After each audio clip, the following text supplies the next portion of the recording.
एक नगर में एक चंद्रिका नाम की राजकुमारी रहती थी। उसके नाम की ही तरह उसके पास कुछ दिव्य शक्तियाँ थी। पूरे नगर में उसके बारे में यह चर्चा थी कि जब रात में घना अंधेरा होता है तो राजकुमारी अपने राजमहल की छत पर खड़ी हो जाती है और पूरे नगर में प्रकाश का उजाला फैल जाता है। इस बात को सुनकर निकट के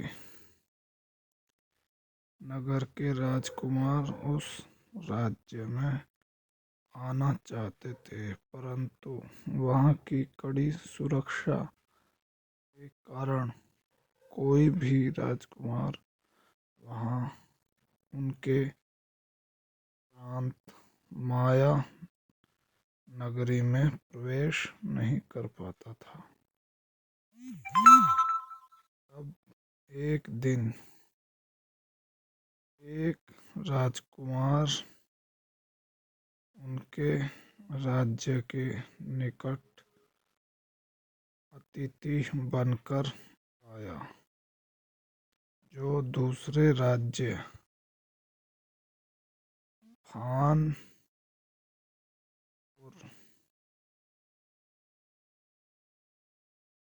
प्रांत का नाम था।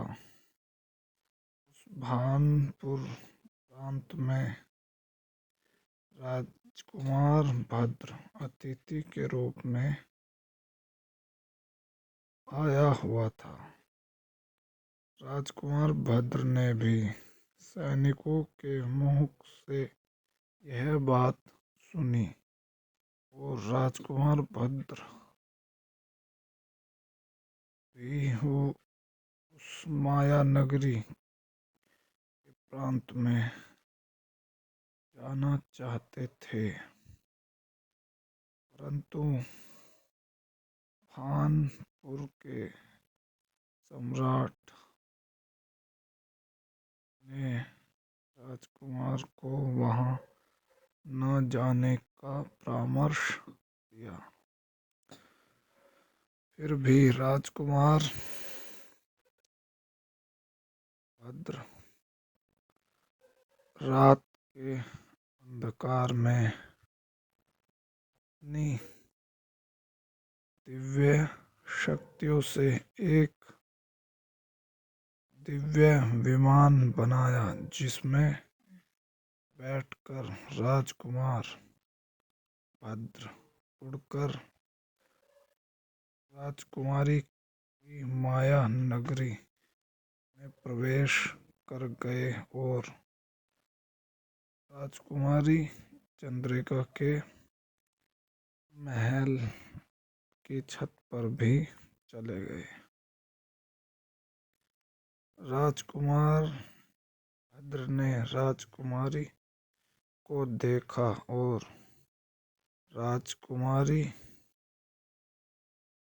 के निकट कुछ दिव्य पुष्प रख दिए और राजकुमारी को जब ऐसा लगने लगा कि राजकुमारी के निकट कोई खड़ा है, तब राजकुमार ने अपने दिव्य विमान में बैठकर उड़ गया। अगले दिन राजकुमारी चंद्रिका ने अपने पिता को कहा कि रात में मेरे कक्ष में कोई चोर प्रवेश कर गया था और जब मैंने कर देखा तो मेरे निकट कोई नहीं था। राजकुमारी चंद्रिका के पिता ने कहा कि सुरक्षा और भी कड़ी कर दी जाए। आज वह चोर बचकर नहीं जाना चाहिए। सैनिकों ने कहा, जी महाराज। फिर महाराज राजकुमारी के पिता का नाम शौर्य था। महाराज शौर्य ने सेवकों को आदेश दिया कि आज राजमहल के चारों ओर नीला ओथा नाम का एक पदार्थ लगवाकर राजमहल के चारों ओर फैला दिया जाए और उसे दीवारों पर भी गिराया जाए। और अगली रात एक बार फिर राजकुमार भद्र ने दिव्य विमान से महल में प्रवेश कर गए और राजकुमारी को एक दिव्य पुष्प दिया और फिर से अपने विमान में बैठकर राजकुमार राजमहल और उस प्रांत से चला गया। इस बार वह लीले थोता जो था उसके कारण राजकुमार के वस्त्रों पर नीला रंग लग गया। राजकुमार भद्र ने अपने वस्त्रों को माया नगरी के ही धोबी को वह वस्त्र प्रक्षालक करने के लिए दिए और माया नगरी के ही वनों में अपना एक दिव्य कुटीर बना ली। महाराज शौर्य ने सभी को एक निमंत्रण भिजवाया कि आज राजकुमारी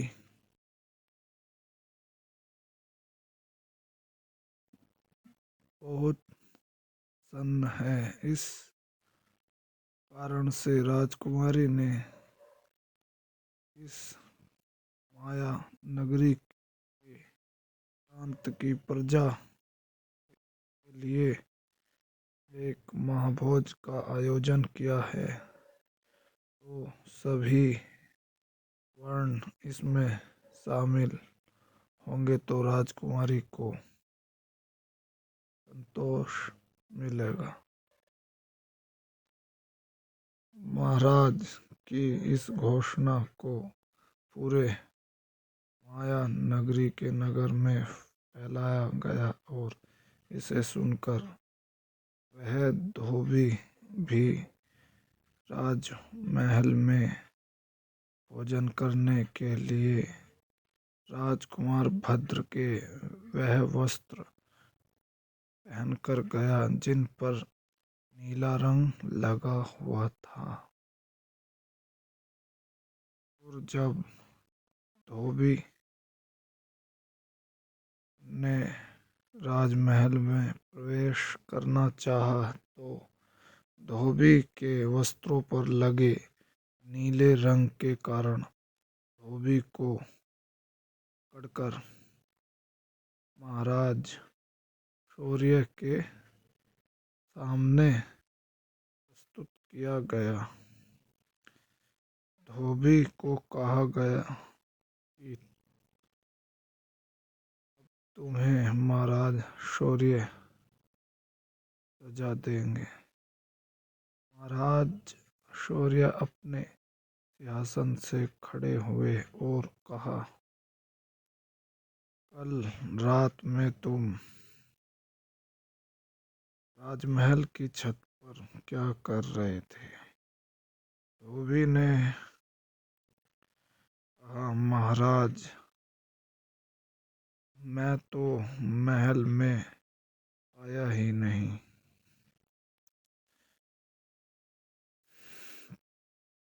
तो महाराज शौर्य ने पूछा, तुम्हारे वस्त्रों पर यह नीला रंग प्रकार लगा हुआ है? तो धोबी ने बताया, उनके घर से जो कुछ दूरी पर वन है, वहाँ पर एक या के भीतर एक व्यक्ति रुका हुआ है। यह वस्त्र उस व्यक्ति के हैं।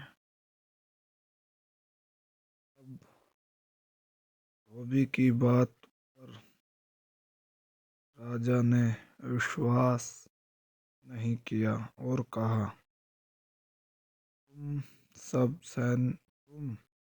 सैनिकों के साथ जाओगे और उस व्यक्ति को मेरे सम्मुख प्रस्तुत करवाओगे, तभी मैं तुम्हें मुक्त कर सकता हूँ। धोबी ने कहा, जो आज्ञा महाराज। धोबी के पीछे सैनिकों की एक टुकड़ी गई और उस टुकड़ी ने जाकर राजकुमार भद्र को नींद की अवस्था में ही लेकर आ गए। और फिर जब प्रातः के समय राजकुमार भद्र ने अपने आप को राजकुमारी चंद्रिका के महल में पाया तो वह चकित रह गया, क्योंकि महाराज शौर्य ने राजकुमार भद्र को मृत्युदंड देने का निर्णय लिया। तभी राजकुमार ने कहा कि यहाँ के महाराज कौन है? तो राजकुमारी चंद्रिका के पिता महाराज शौर्य ने कहा, मैं हूँ राजकुमारी का पिता शौर्य।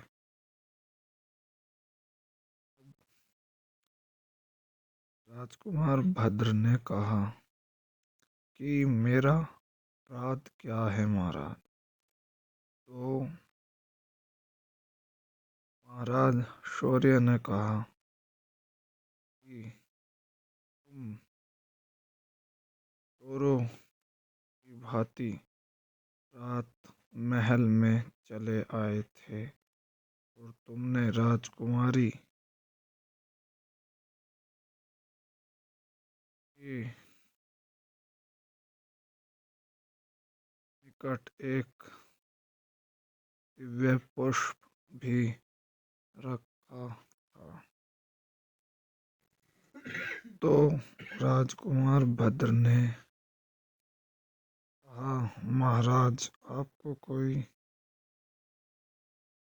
वहम हुआ है। मैं तो इस बात की पुष्टि करने के लिए आया था कि राजकुमारी चंद्रिका की जो शक्तियाँ है वह रात के समय में पूरी जाके एक घर को प्रकाश से जगमगा देती है।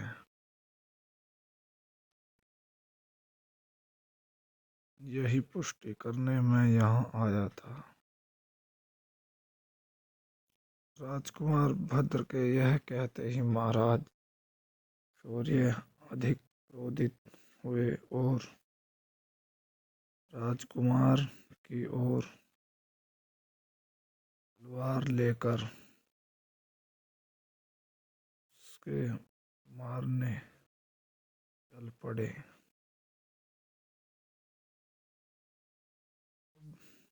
राजकुमार भद्र ने कहा कि महाराज मैं कोई साधारण व्यक्ति नहीं, मैं भी एक राजा का पुत्र राजकुमार हूँ। महाराज ने कहा तुम राजकुमार होकर भी ऐसा कार्य करते हो जो एक चोर ही कर सकता है। मैं तुम्हारी किसी भी बात पर विश्वास नहीं करूँगा। और राजा जैसे ही राजकुमार को मारने के लिए तलवार उठाई और वह तलवार राजकुमार भद्र की शीश के निकट जाने ही वाली थी कि राजकुमार भद्र वहां से अदृश्य हो गया। यह देखकर सभी चकित रह गए। फिर राजकुमार वहां से अपने दिव्य विमान से चला गया। महाराज यह देखकर चकित रह गया कि उस व्यक्ति के पास एक दिव्य विमान भी था जिसमें बैठकर वह व्यक्ति उड़ गया। उसने अपने महाराज शौर्य ने अपने महल की सुरक्षा और भी कई गुना बढ़ा दी और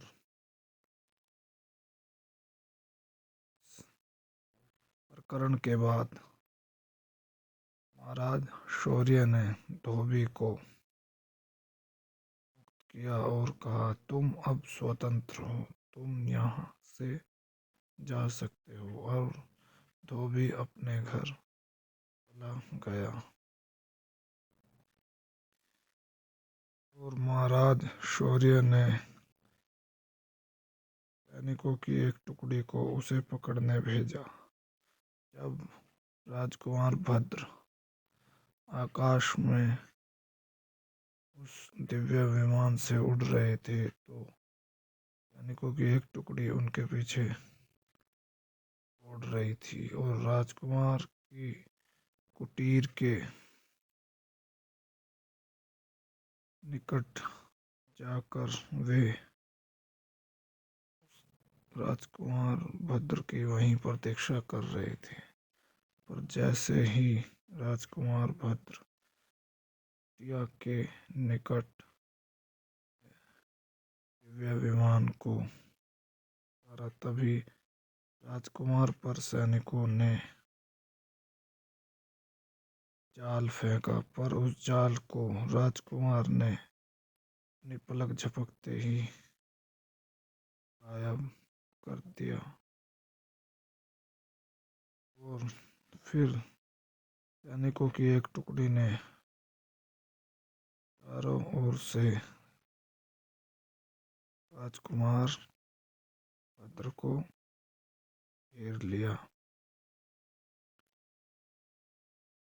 राजकुमार ने अपने आप को घेरा पाया और राजकुमार ने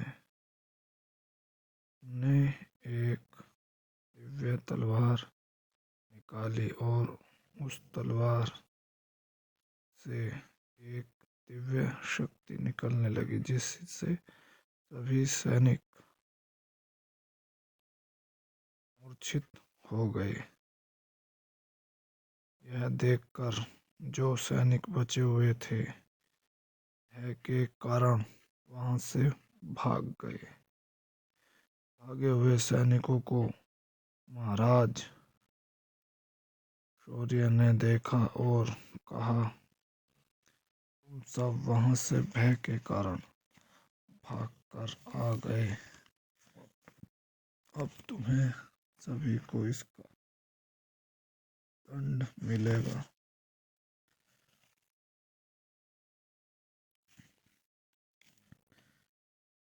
राजकुमार भद्र को पकड़ने वाले वे सैनिक वास्तव में राजकुमार भद्र की एक माया थी, और राजकुमार भद्र ने मूर्छित हुए सभी सैनिकों को एक कुटीर में कैद कर दिया। राजकुमार भद्र के माया बने सैनिक जैसे ही कारागार में जाने लगे तो वे अदृश्य हो गए। महाराज शौर्य यह देखकर विचकित रह गए कि सैनिक इस प्रकार अदृश्य हो गए।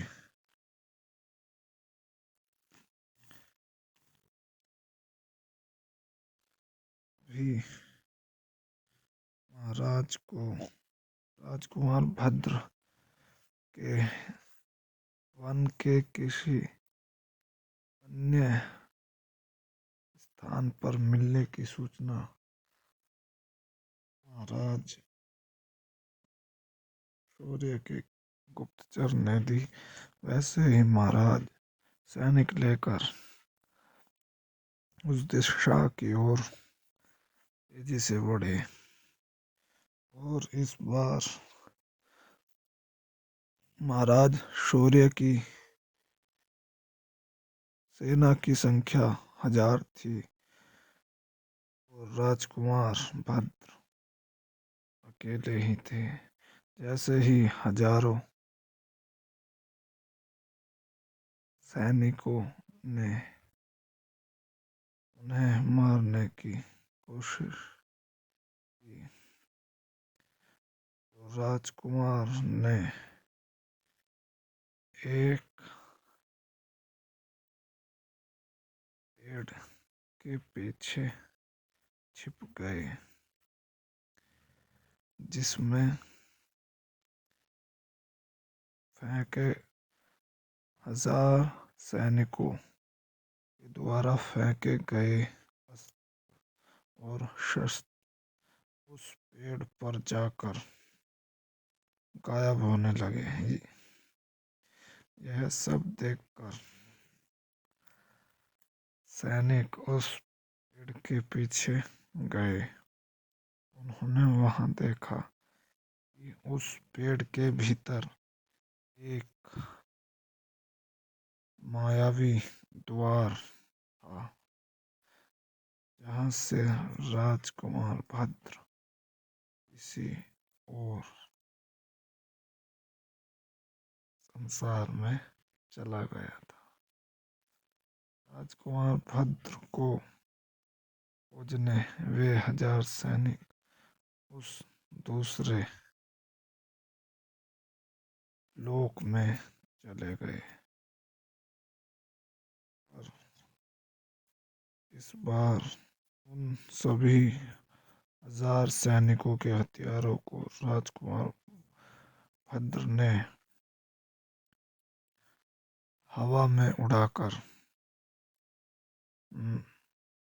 नष्ट कर दिया और सभी सैनिकों को सम्मोहित करके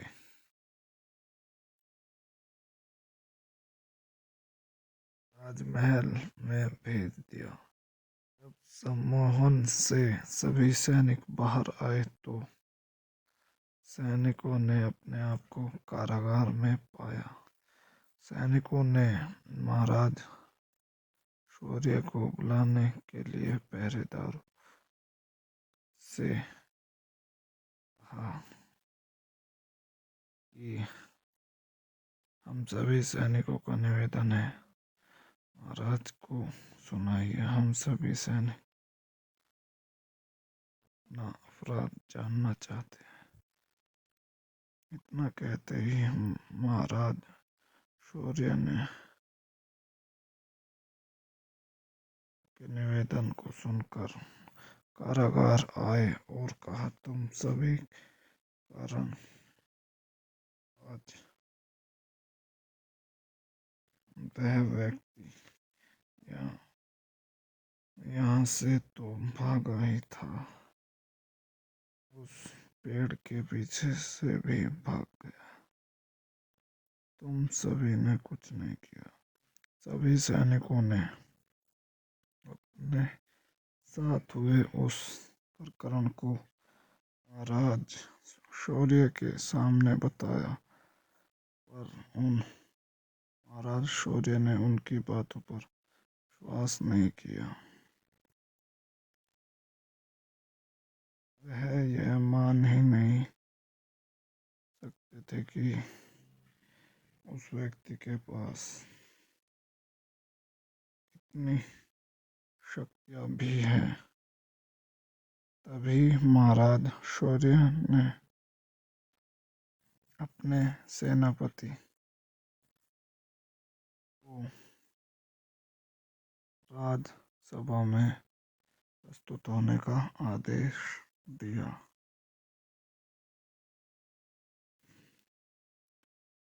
और कहा कि महर्षि भविष्यवाण को मेरा निमंत्रण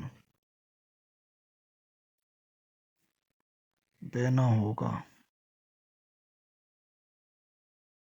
और सेनापति भव्य वीर तुम वहां जाओगे। सेनापति भव्य वीर को महाराज ने एक मानचित्र दिया और कहा, वह एक रहस्यमय वन है, वहां प्रस्थान करने का यही एक मात्र मार्ग है। इस मानचित्र की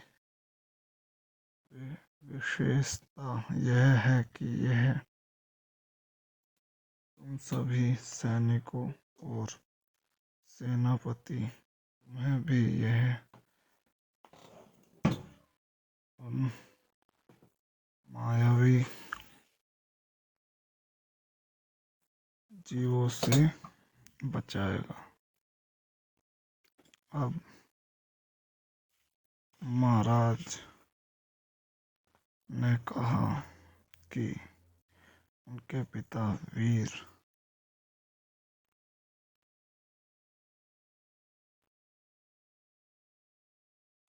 ने अपने प्रांत की प्रसन्नता हेतु महर्षि भविष्यवाण को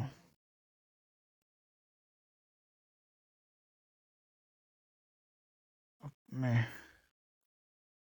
राजमहल में निमंत्रण दिया था और यहाँ के भोज से सन्न होकर उन्होंने